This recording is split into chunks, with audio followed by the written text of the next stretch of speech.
श्री राम। आज की हमारी यह कक्षा सूर्य सूक्त पर आधारित है। सूर्य सूक्त ऋग्वेद के प्रथम मंडल का 115वां सूक्त है। इस सूक्त के ऋषि कुत्स हैं, इसके देवता सूर्य हैं और इसका छंद त्रिष्टुप है। और इस सूक्त में कुल मंत्र संख्या 6 है। तो इस सूक्त का प्रथम मंत्र है ओम चित्रं देवानामुदगादनीकं चक्षुर्मित्रस्य वरुणस्याग्नेः आप्राद्या वा पृथिवी अंतरिक्षं सूर्य आत्मा जगतस्तस्तुषश्च।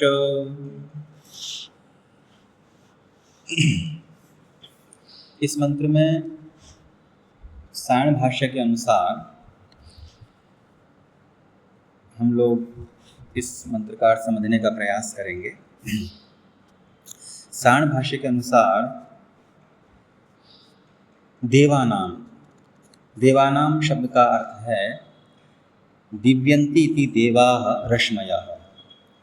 वैसे इससे पूर्व अनेक स्थलों पर सायण ने देव शब्द का अर्थ किया है देवो दानाद्वा दीपनाद्वा द्योतनाद्वा द्युस्थानो भवति इति वा।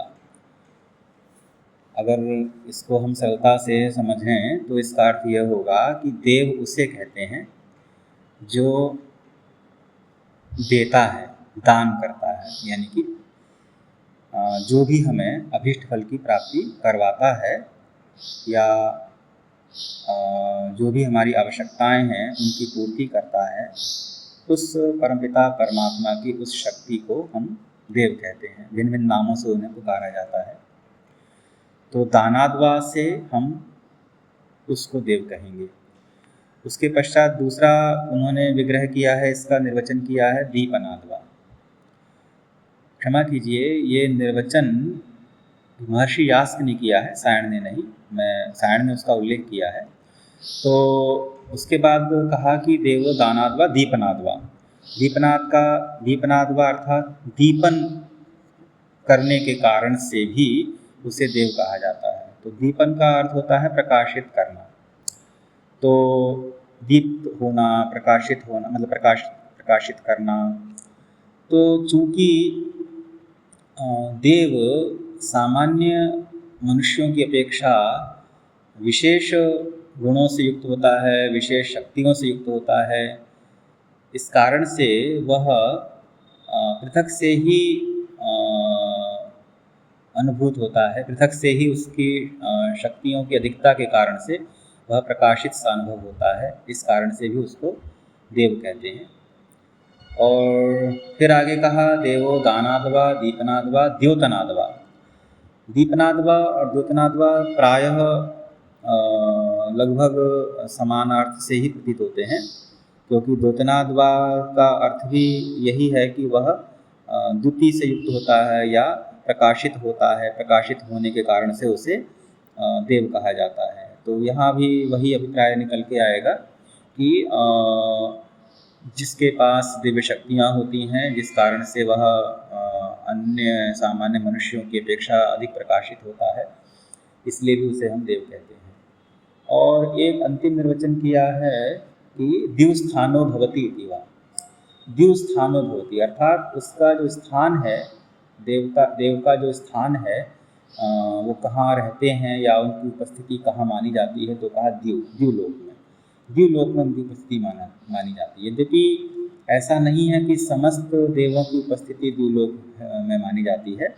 कुछ देव पृथ्वी स्थानीय भी होते हैं, कुछ देव अंतरिक्ष स्थानीय भी होते हैं और कुछ देव द्युस्थानीय भी होते हैं। परंतु यहाँ पर चूँकि देव शब्द की उत्पत्ति या अथवा निर्वचन करना था, तो इस कारण से वहाँ पर द्यु शब्द के ही द्वारा निर्वचन किया जा सकता था। पृथ्वी अथवा अंतरिक्ष शब्द के द्वारा निर्वचन असंभव था, तो इसलिए वहाँ पर द्यु शब्द का प्रयोग किया है। परंतु वस्तुतः वो सिर्फ स्थान का मात्र का वाचक है, ना कि विशेष रूप से कि द्युलोक के में ही उनका स्थान होता है, ऐसा हम समझें। तो ये 4 निर्वचन महर्षि यास्क ने किए हैं। तो उसी में से एक निर्वचन का आधार लेकर के सायणाचार्य ने कहा कि देव शब्द का यहाँ पर अर्थ किया दिव्यंती इति देवाः रश्मयः, अर्थात जो दिव्यंती अर्थात चमकती हैं उन्हें देव कहा गया है। तो वो जो चमकती हैं उन्हें देव कहा गया है। तो वो जो चमकने वाली जो चीज़ है वो सूर्य सूक्त में उन्हें रश्मि कहते हैं। रश्मि अर्थात सूर्य की किरणों को कहते हैं। तो फिर आगे कहा कि तो देवानाम, तो देवानाम का अर्थ हो गया कि उन रश्मियों का यानी कि तेषाम देव जनानाम एव वा अनीकम समूह रूपम, अर्थात उन देवों का यानी कि अर्थात उन रश्मियों का अनीकम, अनीक शब्द का अर्थ होता है समूह, अर्थात उन रश्मियों का जो समूह है तो वो कैसा है, तो बताया चित्रम। चित्रम का अर्थ होता है आश्चर्यकरम, अर्थात आश्चर्य प्रदान करने वाला, आश्चर्य उत्पन्न करने वाला। तो स्वाभाविक सी बात है कि सूर्य की रश्मियाँ आश्चर्य तो उत्पन्न करेंगी ही करेंगी, क्योंकि इतना तेज होता है उनके अंदर कि हम सामान्य मनुष्य ऐसे तेज से युक्त नहीं हो सकते, और ऐसे तेज को हम नंगी आँखों तक से भी हम नहीं देख पाते हैं, बस केवल उसकी ऊष्मा का ही अनुभव कर पाते हैं। तो आश्चर्य का अर्थ यही होता है कि जो चीज़ अद्भुत होती है उसे ही आश्चर्यकर कहा जाता है। तो चूँकि वो अद्भुत हैं, अत्यंत आश्चर्य को उत्पन्न करने वाली हैं, तो इसलिए उनको यहाँ पर चित्र कहा गया है। तो चित्र क्या हो गया, उन रश्मियों का समूह, उन चमकने वाली रश्मियों का जो समूह है, वो समूह आगे कहते हैं मित्रस्य वरुणस्य अग्नि चक्षु, अर्थात मित्र का चक्षु, यहाँ चक्षु शब्द का संबंध तीनों से लगेगा, मित्र का चक्षु, वरुण का चक्षु और अग्नि का चक्षु। चक्षु तो हम सब लोग जानते ही हैं, चक्षु का अर्थ होता है, चक्षु के यहाँ पर सायणाचार्य ने दो अर्थ किए हैं। एक तो चक्षु का अर्थ किया है प्रकाशकम, अर्थात प्रकाशक, और दूसरा अर्थ किया है जो कि हमारी इंद्रिय होती है, आँख जिसको हम कहते हैं, उसे भी चक्षु कहा गया है। तो कहा कि वो जो रश्मियों का आश्चर्यजनक समूह है वह मित्र का चक्षु है, वरुण का चक्षु है और अग्नि का चक्षु है। तो इन तीन शब्दों का प्रयोग होने से एक मन में संशय उत्पन्न होता है, क्या वह समूह रश्मियों का क्या केवल इन तीन देवताओं का ही प्रकाशक है, अथवा क्या वह समूह केवल इन तीन देवताओं की ही चक्षु इंद्रिय है? तो इस संदेह को दूर करने के लिए सायणाचार्य ने कहा कि उपलक्षणम एतत्, ये वस्तुतः ये तीन शब्द जो दिए गए हैं यहाँ पर, ये वस्तुतः उपलक्षण है। उपलक्षण का मतलब होता है एक प्रकार का प्रतिनिधि, अर्थात जगत के समस्त पदार्थों का नाम नहीं लिया जा सकता, तो उनके प्रतिनिधि के रूप में इन तीन शब्दों का यहाँ पर प्रयोग किया गया है परमपिता परमात्मा के द्वारा। तो वस्तुतः ये तीन शब्द उन तीन शब्दों के वाचक न होकर के अपितु संपूर्ण जगत के वाचक हैं, संपूर्ण जगत के वाचक हैं। अर्थात इसको हम ऐसे भी कह सकते हैं कि वह रश्मियों का जो समूह है वह संपूर्ण जगत का प्रकाशक है। चक्षु के चूंकि दो अर्थ किए गए हैं, एक प्रकाशक अर्थ किया गया है और एक इंद्रिय अर्थ किया गया है, तो अर्थ ये निकल के आएगा कि वह रश्मियों का समूह, आश्चर्यजनक समूह, संपूर्ण जगत का जो कि प्रकाशक है, अथवा संपूर्ण जगत का जिसे चक्षुरिंद्रिय कहा जा सकता है, ऐसा वह समूह। फिर आगे कहा उसे क्या कहते हैं, उसे कहते हैं सूर्य, अर्थात वो कौन है, वो वस्तुतः उन रश्मियों का समूह। उसे हम अगर एक संज्ञा के रूप में कहना चाहें तो उसे हम क्या कहेंगे, उसे सूर्य ही तो कहेंगे, अर्थात वह सूर्य। फिर आगे कहा उदगात, उदगात का मतलब है उदय को प्राप्त हुआ, अर्थात उदित हुआ, वह सूर्य उदित हुआ। तो स्पष्ट ही है ये कि उन चमकने वाली चमकदार रश्मियों का जो आश्चर्यजनक समूह है, जो कि मित्र का, वरुण का, अथवा अग्नि का, ये सब देवताओं के वाचक हैं, मित्र देवता, वरुण देवता, अग्नि देवता, जो कि जगत के समस्त प्रतिनिधि शक्तियों के तथा पदार्थों के प्रतिनिधि के रूप में यहाँ पर आए हैं, उपलक्षण के रूप में यहाँ पर इनका प्रयोग हुआ है। तो उन सब का जो कि चक्षु है यानी कि प्रकाशक है, अथवा उन सब पदार्थ जगत संपूर्ण जगत के पदार्थों का जो चक्षुरिंद्रिय है, वह सूर्य उदय को प्राप्त हुआ। अब सूर्य का उदय हो चुका है।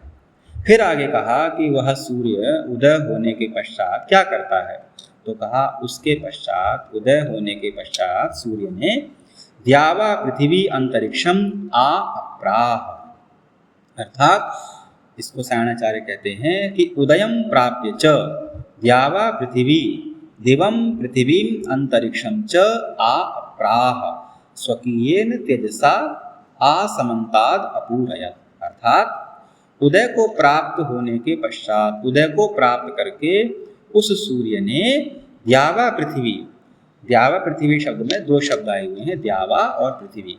द्यावा शब्द द्युलोक का वाचक है और पृथ्वी पृथ्वीलोक का वाचक है। फिर आगे कहा अंतरिक्षम च, अर्थात द्युलोक को, पृथ्वीलोक को और अंतरिक्ष लोक को। तो तीन ही लोक होते हैं सृष्टि में, जैसा कि हम लोग जानते हैं। तो उन तीनों ही लोकों को उस सूर्य ने उदय होकर के क्या किया, आ अप्राह, अर्थात स्वकीय तेजसा यानी अपने तेज से, यानी कि उन रश्मियों के द्वारा या उन रश्मियों के समूह के द्वारा अथवा उन रश्मियों के तेज से उसने क्या कर दिया, आसमन्तात् अपूरयत्, भली भांति उसको भर दिया, यानी कि इतना प्रकाश कर दिया कि द्युलोक के, पृथ्वीलोक के, अंतरिक्ष लोक के कण कण में वह प्रकाश समा गया, अर्थात उन सभी लोगों को अच्छी प्रकार से उसने अपनी तेज से भर दिया। उसके बाद क्या हुआ, उसके बाद कहा आगे कि ईदृक् भूत मंडलांतरवर्ती सूर्यो अंतर्यामितया सर्वस्य प्रेरकः परमात्मा जगतो जंगमस्य तस्थुषः स्थावरस्य च आत्मा स्वरूपभूतः। उसके पश्चात बताया कि ईदृक् भूत मंडलांतरवर्ती सूर्य, इस प्रकार के स्वरूप वाले मंडल के अंदर रहने वाला सूर्य, तो इसका मतलब इन तीनों लोकों में जिसका प्रकाश समा चुका है वह अंतर्यामी सूर्य, अंतर्यामी स्वरूप से यानी कि उनमें विद्यमान होकर के, उनके कण कण में विद्यमान होकर के, तो यहाँ पर सूर्य अब यहाँ पर एक तरह से यहाँ पर वही सूर्य अब परमपिता परमात्मा का वाचक बन रहा है। तो यद्यपि कहा कि वह सूर्य उनका प्रकाशक है, तीनों लोकों में अपने प्रकाश, तीनों लोकों को अपने प्रकाश से पूरी तरह भर देता है, व्याप्त कर देता है, पर अब यहाँ पर सूर्य को, यहाँ पर सायणाचार्य कह रहे हैं कि जैसे कि सूर्य अपने प्रकाश से तीनों लोकों को व्याप्त करके भर देता है, तो ये तो ठीक वैसा ही है जैसे कि कण कण में, यानी कि लोकों के कण कण में जो विद्यमान अंतर्यामी परमपिता परमात्मा है, ठीक उसी प्रकार से यह सूर्य भी है जो कि सबका प्रेरक परमपिता परमात्मा है। तो यहाँ सूर्य को भी कहा एक तरह से वह परमपिता परमात्मा की तरह, या यह परमपिता परमात्मा का प्रतिनिधि रूप में वह जगतः जंगमस्य तस्थुषः स्थावरस्य च आत्मा स्वरूपभूतः। तो जैसे परमपिता परमात्मा संपूर्ण जगत के प्रेरक होते हैं, सभी जंगम और स्थावर, जंगम का अर्थ होता है जो पदार्थ निरंतर गतिमान होते हैं, चलते रहते हैं, चलते फिरते रहते हैं, उन्हें हम जंगम कहते हैं। और जो पदार्थ चलते फिरते नहीं हैं अपितु एक जगह पर स्थिर रहते हैं, उन्हें हम स्थावर कहते हैं, जिसे कि यहाँ पर वेद मंत्र में तस्थुषः कहा गया है। जगतः, जगता का अर्थ हो गया गतिमान पदार्थों का, और तस्थुषः अर्थात स्थावर से यानी कि स्थिर पदार्थों का। तो जैसे परमपिता परमात्मा संपूर्ण जगत का अर्थात जंगम पदार्थों का, चलायमान पदार्थों का, और तस्थुषः अर्थात स्थावर पदार्थों का आत्मा अर्थात स्वरूपभूतः, जैसे कि वह उन सब पदार्थों का आत्मा होता है, यानी कि समस्त संसार के समस्त पदार्थ उस आत्म तत्व से ही संचालित होते हैं, ठीक उसी प्रकार से वह सूर्य भी उदित होने के पश्चात वो संसार के समस्त पदार्थों को अपनी तेज से व्याप्त करके उनमें गति उत्पन्न कर देता है जंगम पदार्थों में, और स्थावर पदार्थों में गति तो उत्पन्न नहीं करता, परंतु उन स्थावर पदार्थों की जो स्थिरता है वो उस तेज की वजह से ही स्थिर रह पाती है। जैसे मान लीजिए हम किसी वृक्ष को हम स्थावर पदार्थ कह सकते हैं, तो वह वृक्ष यद्यपि स्थिर है, परंतु वह वृक्ष रूप में स्थिर तभी तो रह पाता है, वृक्ष रूप में वह तभी तो रह पाता है जब वह सूर्य के प्रकाश से युक्त होता है, अथवा सूर्य के प्रकाश से उसको वह ऊर्जा प्राप्त होती है। तो इस तरह से ये बात बताई गई कि जैसे परमपिता परमात्मा समस्त पदार्थों का, वो तो मूल आधार हो गया, इसको ऐसे भी कह सकते हैं कि जब परमपिता परमात्मा ही समस्त पदार्थों का, जंगम पदार्थों का, स्थावर पदार्थों का आधारभूत है, आत्मस्वरूप है, तो फिर सूर्य क्या अलग से हो गया? तो अलग से नहीं हो गया, वो तो मूल आधार हो ही गया परमपिता परमात्मा सबका। परंतु एक स्थूल रूप से अगर हम परमपिता परमात्मा की ही प्रतिनिधि शक्ति के रूप में अगर हम बात करें, तो इस रूप में कहा जा रहा है उसको कि वह सूर्य भी ठीक उसी भांति, या ये कहिए कि परमपिता परमात्मा की प्रतिनिधि शक्ति के रूप में ही उस स्थावर पदार्थों का, समस्त स्थावर पदार्थों का और जंगम पदार्थों का आत्मस्वरूप हो जाता है। तो उसी बात को आगे बढ़ाते हुए सायणाचार्य कहते हैं कि स ही सर्वस्य स्थावर जंगमात्मकस्य कार्यवर्गस्य कारणम। तो वही सूर्य संपूर्ण स्थावर जंगमात्मक पदार्थों का समूह कार्यवर्ग का वो वस्तुतः कारण बन जाता है, क्योंकि सूर्य न हो तो संसार का कोई भी पदार्थ गति से युक्त नहीं हो सकता, कोई भी पदार्थ, स्थिर पदार्थ भी अपनी स्थिरता को धारण नहीं कर सकता।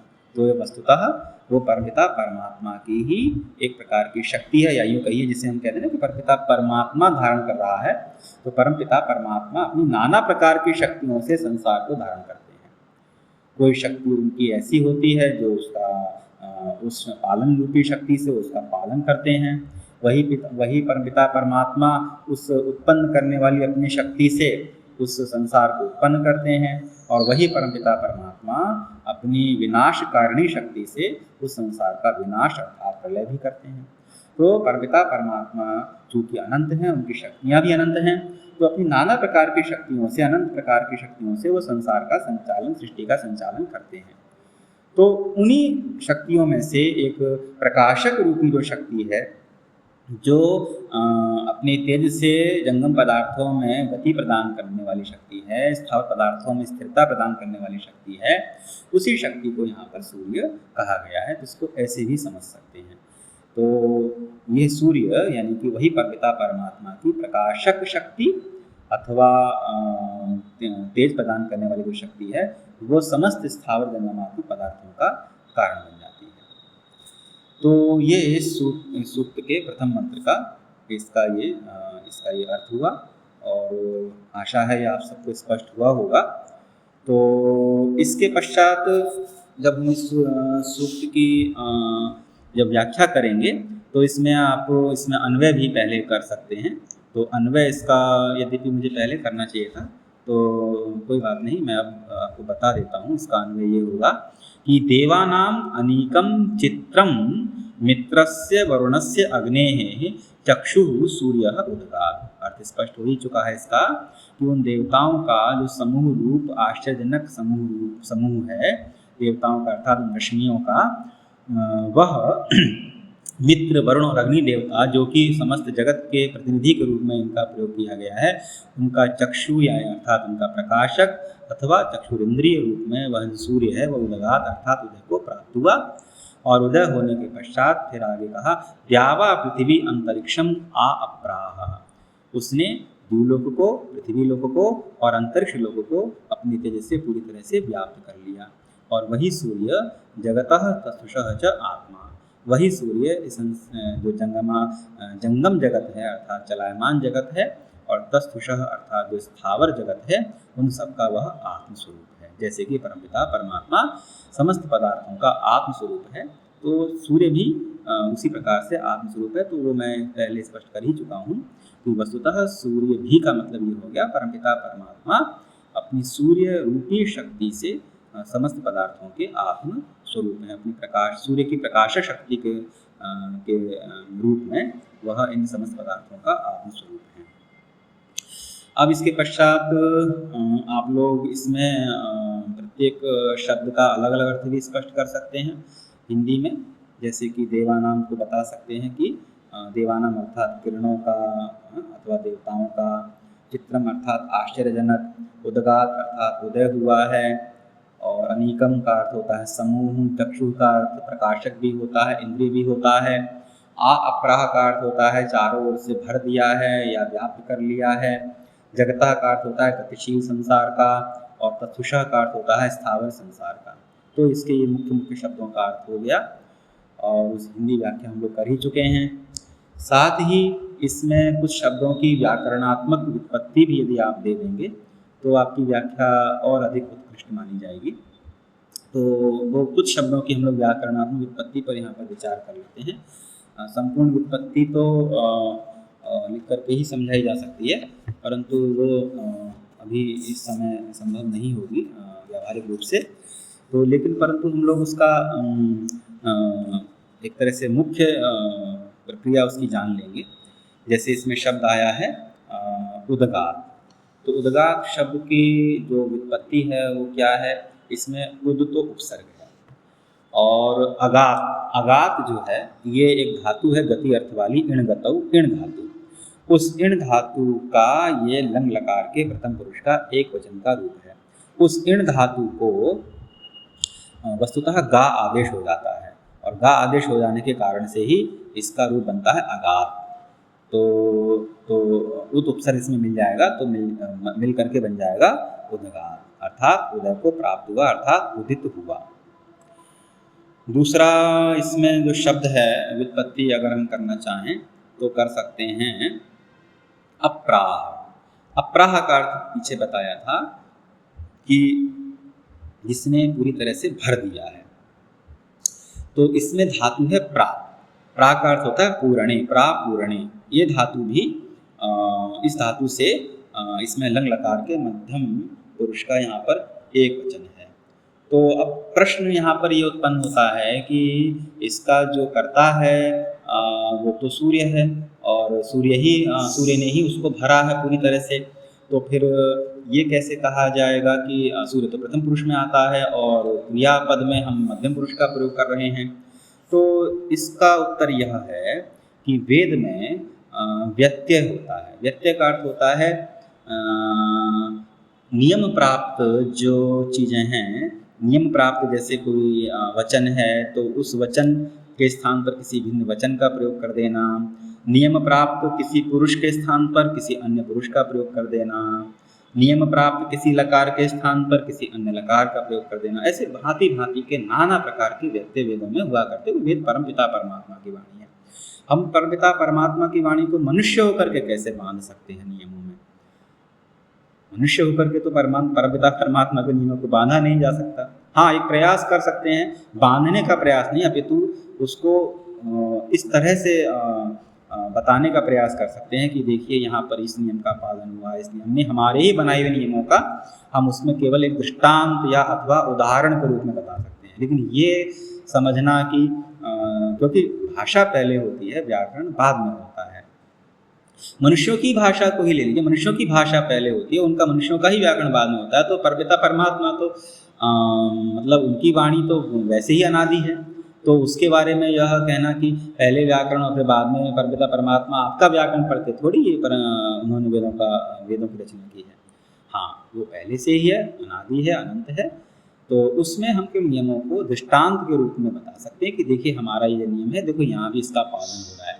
तो जहाँ पालन नहीं हो रहा है उसी को महर्षि पाणिनि जी ने कहा है अपने व्याकरण शास्त्र में अष्टाध्यायी में, व्यत्ययो बहुलम, अर्थात वेद में बहुत प्रकार का व्यत्यय देखा जाता है। तो यहाँ पर भी ठीक उसी प्रकार से प्रथम पुरुष के स्थान पर यहाँ पर होना चाहिए था प्रथम पुरुष का प्रयोग, लेकिन मध्यम पुरुष का प्रयोग किया गया। अब आप प्रश्न कर सकते हैं कि आपको कैसे पता चला कि यहाँ पर प्रथम पुरुष का प्रयोग नहीं है, मध्यम पुरुष का प्रयोग? उसका उत्तर यह है कि प्रथम पुरुष में यदि बनता तो बनता अप्रात त हलंत, क्योंकि तिप वहाँ पर आता और तिप के कार का पकार का लोप होकर के त बनता। अब चूंकि अप्राह बोला जा रहा है, विसर्ग बोला जा रहा है, तो विसर्ग तो केवल स में ही संभव है, और स होता है सिप में, और सिप आता है मध्यम पुरुष के एक वचन में, और बाकी अट का आगम होकर के बन जाएगा अप्राह। मैं यहाँ पर व्युत्पत्ति में सूत्रों का प्रयोग नहीं कर रहा हूँ, क्योंकि यदि मैं सूत्रों के अनुसार सिद्धि करूँगा तो काफ़ी लंबी सिद्धि हो जाएगी, और वो फिर पूरी तरह से वो व्याकरण का विषय हो जाएगा, ना कि सूक्त का विषय रह जाएगा। परंतु चूँकि व्याख्या में व्याकरणात्मक टिप्पणी डालने से व्याख्या थोड़ी सी सुंदर अनुभव होती है, उत्कृष्ट अनुभव होती है परीक्षक के लिए, और आपके स्वयं के अध्ययन के लिए भी। इस दृष्टिकोण से मेरा उद्देश्य दोनों प्रकार से है इस वीडियो को बनाने का, कि एक तरह से इसमें परीक्षा के लिए भी उपयोगी सिद्ध हो, और साथ ही योग्यता के लिए भी यह उपयोगी सिद्ध हो। तो मध्यम मार्ग का मैं आश्रय यहाँ पर ले रहा हूँ। व्युत्पत्ति जरूर बता रहा हूँ, परंतु सूत्रों का अधिक उल्लेख नहीं कर रहा हूँ, तो इसलिए आपको लगेगा कि सूत्र तो बताया नहीं जा रहा है, फिर वो अति विस्तार हो जाएगा। फिर इसमें एक शब्द आता है आगे, द्यावा पृथ्वी। तो द्यावा पृथ्वी शब्द की अगर हम उत्पत्ति मोटी स्थूल रूप से अगर करना चाहें तो क्या होगा कि द्यौः च पृथ्वी च, यहाँ पर इन दो शब्दों का समास हुआ है, द्यूलोक और पृथ्वीलोक। कौन सा समास हुआ है? इतरेतर योग द्वंद्व समास। क्योंकि यहाँ पर देखिए द्वंद्व समास के बारे में विस्तार से कभी जब समास पर कोई वीडियो बनेगा तब हम विस्तार से बात करेंगे, लेकिन स्थूल रूप से ये जान लीजिए कि द्वंद्व समास मोटा मोटा दो प्रकार का होता है। एक होता है इतरेतर योग द्वंद्व और एक होता है समाहार द्वंद्व समास। तो इतरेतर योग द्वंद्व समास की पहचान ये होती है कि उस समास में न्यूनतम दो पद तो होंगे ही होंगे समास में, और दो से अधिक भी हो सकते हैं। तो क्योंकि समास होता ही न्यूनतम दो शब्दों का है, तो ऐसी स्थिति में यदि समास में दो पदों का प्रयोग हो रहा है तो द्विवचन का प्रयोग होगा, और यदि समास में दो से अधिक पदों का प्रयोग हो रहा है तो बहुवचन का प्रयोग होगा। तो यदि आपको द्विवचन दिखाई दे किसी समस्त पद में और उसमें दो पद हैं तो आप उसे कहेंगे इतरेतर योग द्वंद्व समास, ठीक है। और यदि आपको बहुवचन का प्रयोग दिख रहा है और उसमें पद भी दो से अधिक हैं तो भी आप उसे कहेंगे इतरेतर योग द्वंद्व समास। लेकिन समस्त पद में चाहे दो पद हों चाहे दो से अधिक पद हों, लेकिन समस्त पद में कुल मिलाकर के एक वचन का ही प्रयोग हो रहा है तो वह समास कहलाता है समाहार द्वंद्व समास। यहाँ पर हम देखेंगे क्या है स्थिति। यहाँ पर है द्यावा पृथ्वी, पृथ्वी शब्द, तो द्यावा पृथ्वी में यहाँ पर प्रथमा का द्विवचन है। तो ऐसी स्थिति प्रथमा का द्विवचन नहीं, द्वितीय विभक्ति का द्विवचन है। तो चूंकि द्विवचन शब्द का यहाँ पर प्रयोग हो रहा है, इससे हम निश्चय करेंगे कि यहाँ पर इतरेतर योग द्वंद्व समास है। द्विवचन का यहाँ पर प्रयोग हो रहा है तो इसलिए यहाँ पर ये हम निश्चय करेंगे कि यहाँ पर इतरेतर योग द्वंद्व समास का प्रयोग किया गया है। अब दूसरी बात इसमें स्थूल रूप से हम ये जान सकते हैं कि हमने विग्रह में कहा था द्यौः च पृथ्वी च, तो द्यू शब्द का प्रथमा के वचन में द्यौः बनता है। तो इसमें द्यू शब्द के स्थान पर, दिव शब्द के स्थान पर मूल प्रातिपदिक तो दिव शब्द है, उसी का रूप जब चलता है तो द्यौः बनता है।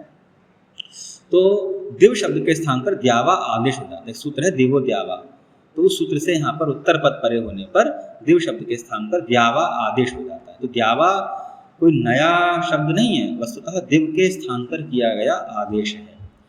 तो इस तरह से ये शब्द बन जाएगा द्यावा पृथ्वी, जिसका अर्थ होता है द्यूलोक और पृथ्वी लोक। उसके पश्चात इसमें अगर कोई और विशेष शब्द जिसकी उत्पत्ति हम करना चाहें तो हम कर सकते हैं, जैसे कि इसमें शब्द आया है तस्थुषः। तो तस्थुषः शब्द जो है स्था धातु का रूप है। ये स्था धातु में यहाँ पर हम लिट लकार लेके आते हैं, लिट लकार के स्थान पर लिटः को सुष्ठ सूत्र से कसु प्रत्यय करते हैं, कसु आदेश करते हैं, और जहाँ लिट लकार आता है वह द्विवचन भी होता है। ये सब थोड़ी सी जटिल प्रक्रियाएं हैं जिनका अभी मैं यहाँ पर विस्तार से नहीं स्पष्टीकरण करना चाहूँगा, क्योंकि फिर अति विस्तृत वीडियो बन जाएगा। लेकिन स्थूल रूप से समझ लीजिए कि स्था धातु को जब द्विवचन करेंगे फिर बाकी शेष कार्य होंगे द्विवचन के पश्चात, अभ्यास संज्ञा आदि हल शेष होना, षट्पूर्वाक है इत्यादि लगना, तो सब मिलाकर आपको तो सिर्फ इतना ही लिखना है कि यहाँ पर तस्थुषा शब्द स्था धातु से कसु प्रत्यय करके बना है और यह षष्ठी विभक्ति के द्विवचन का रूप है। बस यही इसकी उत्पत्ति में आपको प्रदर्शित करना है। क्योंकि यह विषय हमारा सूक्तों से संबंधित है, यह कक्षा हमारी सूक्तों से संबंधित है, तो हम इसमें व्याकरण को का उल्लेख अवश्य करेंगे, परंतु प्रधानता से उल्लेख नहीं करेंगे इसमें व्याकरण का। केवल एक प्रदर्शन, व्युत्पत्ति प्रदर्शन या प्रक्रिया का बहुत स्थूल प्रदर्शन करने मात्र के लिए हम इसका यहाँ पर उल्लेख करेंगे।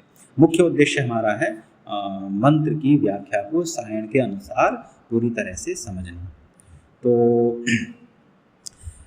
जहाँ तक मुझे लगता है कि इस सूक्त पर जो कुछ भी, इस मंत्र पर जो कुछ बताया जा सकता है विस्तार से व्याख्या के रूप में, वो शायद स्पष्ट हो चुका है। बाकी इसमें मैंने पहले ही बता दिया था आप लोगों को कि इसके ऋषि कुत्स हैं, देवता सूर्य है, छंद। मैं इसमें संक्षेप से थोड़ा सा और 2-3 बातें और जोड़ना चाहूँगा ऋषि को लेकर के, देवता को लेकर के और छंद को लेकर के। तो प्रत्येक सूक्त का एक ऋषि, प्रत्येक मंत्र का एक ऋषि होता है और एक उसका देवता होता है। तो इसके बारे में थोड़ा सा जान लीजिए संक्षेप से कि ऋषि क्या होता है और देवता क्या होता है। ऋषि कहते हैं मंत्र दृष्टारो ऋषया, मतलब इसका अर्थ ये होता है कि जिन ऋषियों ने परमपिता परमात्मा के साथ एकाकार होकर के अपनी साधना के द्वारा, एकाकार यानी कि वो साक्षात ब्रह्म स्वरूप जब हो जाते हैं, तो जिन ऋषियों ने प्रभु के साथ, परमपिता परमात्मा के साथ एकाकार होकर के किसी ज्ञान विशेष का साक्षात्कार किया हो अपने हृदय में, या ज्ञान विशेष का उनके हृदय में प्रकाश हुआ हो मंत्र स्वरूप में, यानी कि पद्य स्वरूप में, मंत्र स्वरूप में, तो वो ऋषि वे ऋषि उस मंत्र के दृष्टा होते हैं। तो उन्हीं ऋषियों का जो लोक में नाम विख्यात रहा है, उन्हीं ऋषियों को उस मंत्र का ऋषि कहा जाता है। तो यदि इस मंत्र के ऋषि कुत्स हैं, तो इसका अर्थ ये होगा कि कुत्स नाम उनका लोक में प्रचलित था। यद्यपि वो तो प्रभु के साथ एकाकार हो चुके हैं, तो वहाँ तो कोई भेद है ही नहीं, वहाँ तो पूर्णतया अभेद स्थित हो चुका, अभेद संबंध उनका हो चुका है। कोई भेद ही नहीं है परमपिता परमात्मा में और कुत्स में। परंतु जो अन्य लोग हैं, यानी कि जिनका एकाकार नहीं हुआ, जो उनको देख रहे हैं, जिनके मुख से वाणी रूप से परमपिता परमात्मा बोल रहे हैं, तो उनको तो यही लगेगा कि ऋषि कुत्स बोल रहे हैं।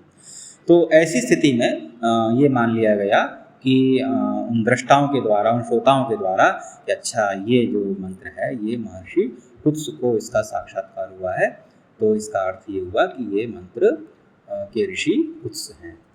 अब दूसरी बात आती है कि देवता। देवता शब्द के बारे में भी थोड़ी देर पहले हम लोगों ने विस्तार से बात की थी, लेकिन इसको मोटा मोटा जान लीजिए देवता क्या होता है। जैसे कहते हैं ना, इस मंत्र का देवता यह है। तो देवता वस्तुतः ये होता है कि इस मंत्र का जो प्रतिपाद्य विषय है, प्रतिपाद्य विषय का मतलब उस मंत्र में जो कुछ भी कहा जा रहा है वो किस पर केंद्रित है, किस विषय पर केंद्रित है, ईश्वर की किस प्रतिनिधि शक्ति के ऊपर केंद्रित है। यहाँ विषय का अर्थ वो विषय नहीं जिन विषयों का हम उपभोग करते हैं। यहाँ विषय का अर्थ उस मंत्र का प्रतिपाद्य क्या है, उस मंत्र का मूलभूत आधार क्या है, किस आधार का मतलब ईश्वर की कौन सी प्रतिनिधि शक्ति है जिसको आधार लेकर के इस मंत्र का प्रभु के द्वारा प्रभु ने उसका प्रकाश किया है उन ऋषि के हृदय में। तो शब्द तो बहुत होते हैं प्रत्येक मंत्र में, परंतु उस पूरे मंत्र को जब हम समझ लेते हैं, उसका पूरा अर्थ जब हमारी समझ में आ जाता है, तब हमको अनुभव होता है अच्छा इस मंत्र का मुख्य रूप से इसका जो सारांश है, या इस मंत्र का जो मुख्य जो विषय है, वस्तुतः वो सूर्य के बारे में कहा गया है। तो इसलिए इस मंत्र का देवता सूर्य हो जाता है। तो इसको सरल भाषा में ऐसे समझ सकते हैं कि जिस मंत्र का जो प्रतिपाद्य, किसी भी मंत्र का जो प्रतिपाद्य विषय होता है, वही उस मंत्र का देवता कहलाता है।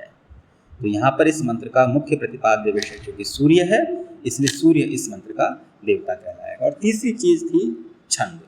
छंद आप लोग जानते ही हैं कि छंद अनेकों प्रकार के होते हैं। मुख्य रूप से हम अगर दो विभाग करना चाहें, वैदिक छंद और लौकिक छंद, तो कुछ वैदिक छंद ऐसे भी हैं जो लोक में भी प्रयोग होते हैं, और कुछ लौकिक छंद ऐसे भी हैं जिनका वेद में भी प्रयोग होता है। तो उसमें एक छंद है त्रिष्टुप नाम का छंद। तो ये त्रिष्टुप छंद वेद में बहुत प्रयोग होता है, बल्कि बहुत मतलब इतना अधिक प्रयोग होता है कि हर तीसरा, दूसरा, चौथा सूक्त आपको ऐसा लगेगा जैसे कि उसका त्रिष्टुप छंद में प्रयोग हुआ है। तो छंद का मतलब एक प्रकार से आप कह सकते हैं कि एक विशेष परिमाण में शब्दों का प्रयोग करना। अब जैसे मान लीजिए मैं अभी आपको इस सब व्याख्या करके बता रहा हूँ, अनेकों शब्दों का मैं प्रयोग कर रहा हूँ, अनेकों वाक्यों का मैं प्रयोग कर रहा हूँ, तो क्या मेरे उन वाक्यों में या मेरे उन शब्दों में क्या कोई मात्राओं की या शब्दों की संख्या निश्चित है? नहीं ना। अर्थात मैं अनियत रूप से यानी कि अनिश्चित रूप से अनेकों वर्णों का, अनेक शब्दों का प्रयोग मैं कर रहा हूँ अपनी बात को समझाने के लिए। लेकिन किसी बात को समझाने के लिए शब्द विशेषों की संख्या का ध्यान रखा जाए, अक्षर विशेषों की संख्या का ध्यान रखा जाए, यहाँ तक कि केवल संख्या का ही नहीं अपितु उनके पादों तक का ध्यान रखा जाए। अर्थात मुझे अपनी बात 3 पादों में कहनी है या 4 पादों में कहनी है या 5 पादों में कहनी है, इस तक का ध्यान रखा जाए और प्रत्येक पाद में भी उन शब्दों की संख्या विशेष का ध्यान रखा जाए, तो वही सब चीज़ कहलाती है छंद। उसी को छंद कहा जाता है, उसी को हम पद्य भी कहते हैं। हिंदी में से हम पद्य कह देते हैं, लेकिन परमपिता परमात्मा की वाणी का जो पद्य होता है उस पद्य को हम लोग छंद शब्द से उसका प्रयोग करते हैं। इसीलिए जब कोई वैदिक बात कही जाती है या वैदिक कोई नियम होता है तो उसमें छांदस भी कहते हैं कि छांदस नियम है ये, अर्थात इसका संबंध सिर्फ वेद से है, तो छंद उसे कहा जाता है। एक तरह से पद्य को हम छंद कह सकते हैं। तो वो चूँकि वो अनेक प्रकार के शैलियाँ होती हैं, अनेक प्रकार के नियम होते हैं जिनके आधार पर हम नाना प्रकार के छंदों का प्रयोग कर सकते हैं। उन्हीं में से एक है त्रिष्टुप नाम का छंद। तो इस त्रिष्टुप छंद की विशेषता यह है कि इसमें कुल 44 मात्राएं होती हैं और कुल 4 पाद होते हैं और प्रत्येक पाद में 11 मात्राएं होती हैं। तो 11 और 4 पाद हो गए, प्रत्येक पाद में 11 मात्राएं और कुल मिला के 4 पाद। तो कुल मिला के कुल कितनी मात्राएं हो गई? 11 चौक 44, अर्थात 44 मात्राएं इस त्रिष्टुप छंद में होती हैं। तो इनको हम यहाँ पर गिन भी सकते हैं और गिनेंगे तो हमको पता चलेगा कि यहाँ पर सच में ही 44 मात्राओं का प्रयोग हुआ है और 4 पादों का प्रयोग हुआ, प्रत्येक पाद में 11 मात्राएं हैं। तो इस तरह से जो भी आगे मंत्र आएंगे उन सब मंत्रों में हम लोग छंद की भी चर्चा करेंगे और ऋषि और देवता का भी नाम उल्लेख करेंगे। और बाकी इसके अलावा इसमें बताने योग्य और कोई विशेष बात तो मुझे लग नहीं रही विशेष रह गई हो। अगर और संक्षेप से 1-2 बात कहना चाहें तो ये कह सकते हैं कि ये ऋग्वेद का सूक्त है और ऋग्वेद का विभाजन 2 शैलियों में किया गया है, 2 क्रम से किया गया है। एक को कहते हैं मंडल क्रम और एक को कहते हैं अष्टक क्रम। इसको थोड़ा सा संक्षेप से समझ लीजिए, ये मंडल क्रम क्या होता है और अष्टक क्रम क्या होता है। मंडल क्रम के अनुसार ऋग्वेद में कुल 10 मंडल हैं, यानी ऋग्वेद के लगभग 10,000 मंत्रों को 10 मंडलों में विभाजित किया गया है। तो कुल 10 मंडल है ऋग्वेद में और हर मंडल में सूक्तों की संख्या, मंत्रों की संख्या भिन्न भिन्न है। तो मंडल के पश्चात जो मंडल से छोटा विभाजन होता है वो होता है सूक्त। तो मंडल हो गया बड़ा विभाजन और मंडल के अंतर्गत जो विभाजन है वो कहलाएगा सूक्त। तो सूक्त क्या होता है? सूक्त होता है एक से अधिक मंत्रों का समूह। एक से अधिक मंत्र के समूह को हम सूक्त कहते हैं। तो दूसरा विभाजन हुआ सूक्त और फिर अंतिम विभाजन हुआ वो हुआ मंत्र, यानी कि मंत्र हो गई इकाई।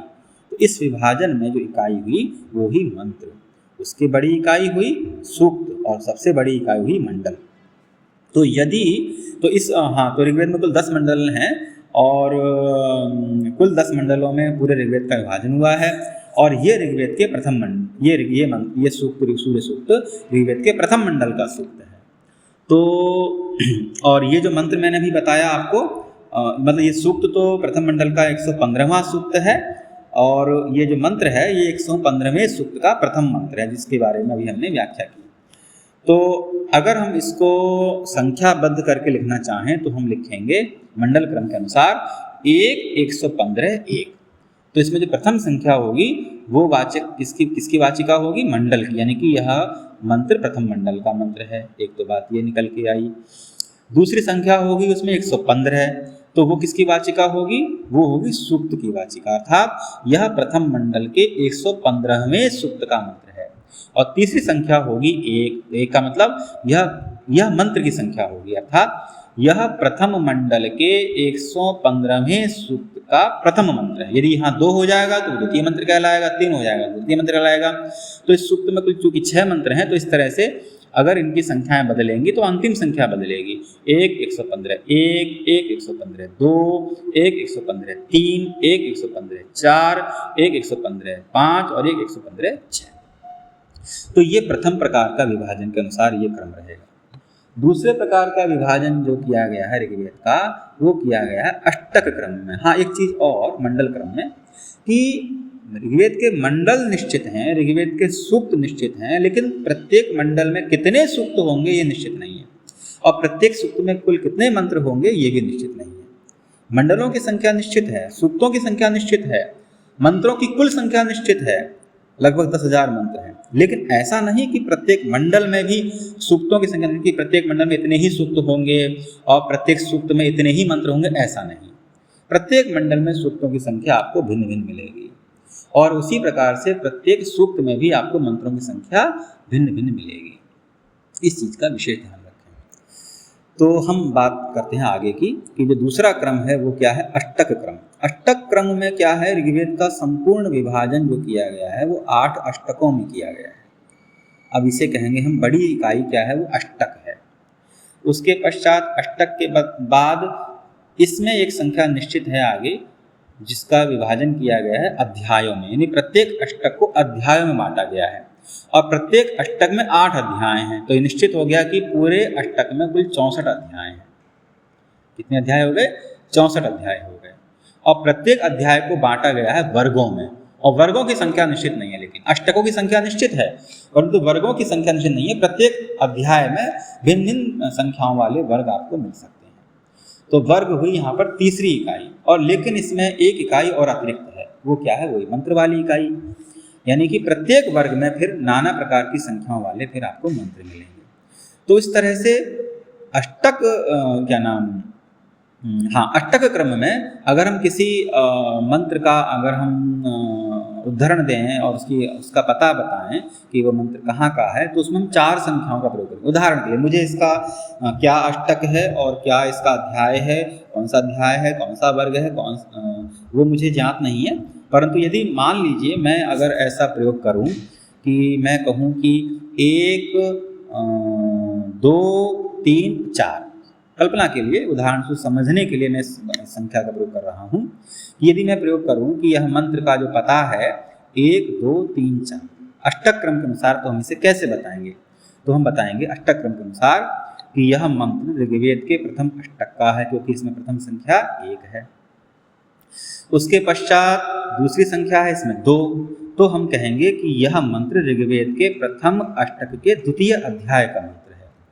तीसरी संख्या है इसमें 3, तो हम कहेंगे कि तीसरी संख्या वर्ग की वाचिका होती है, तो हम कहेंगे यह मंत्र ऋग्वेद के प्रथम अष्टक के द्वितीय अध्याय के तीसरे वर्ग का मंत्र है, तृतीय वर्ग का मंत्र है।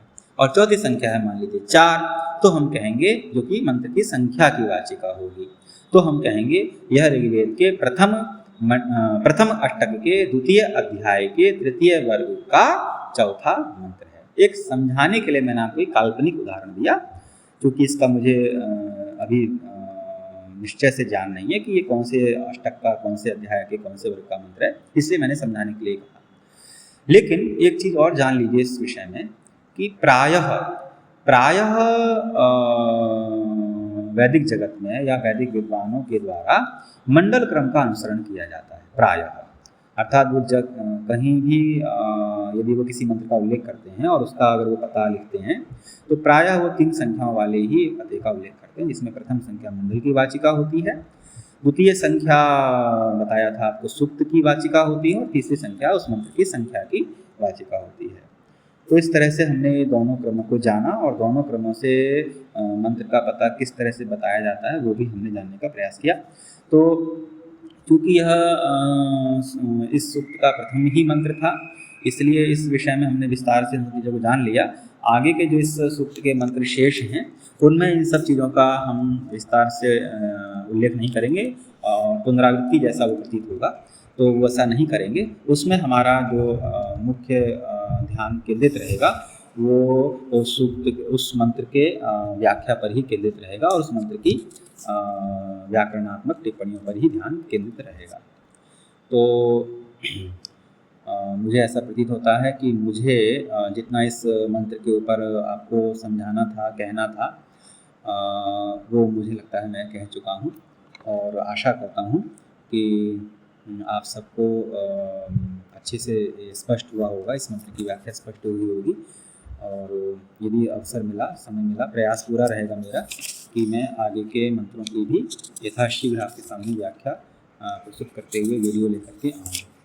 तो आप सभी को ये व्याख्या कैसी अनुभव हुई, कितना आपको स्पष्ट हुआ, कितना आपको उपयोगी प्रतीत हुआ, कितना लाभ हुआ आपको उससे, इस विषय में यदि आप चाहें, आपकी इच्छा पर निर्भर है, तो आप कमेंट बॉक्स में अपना मत, अपना विचार प्रस्तुत कर सकते हैं। और यदि आपको ऐसा लगता है कि आपके लिए अधिक उपयोगी सिद्ध हुआ है और अन्यों को भी उपयोगी सिद्ध हो सकता है, आपके ही सहपाठियों को या आपके परिचितों को जो इस विषय से जुड़े हुए हैं, तो आप चाहें तो इस वीडियो को अन्यों को भी प्रेषित कर सकते हैं। तो मुझे लगता है अब मुझे रुकना चाहिए, तो अभी के लिए मैं विराम लेता हूँ। आप सभी का इस वीडियो को धैर्यपूर्वक सुनने और देखने के लिए बहुत बहुत धन्यवाद। श्री राम।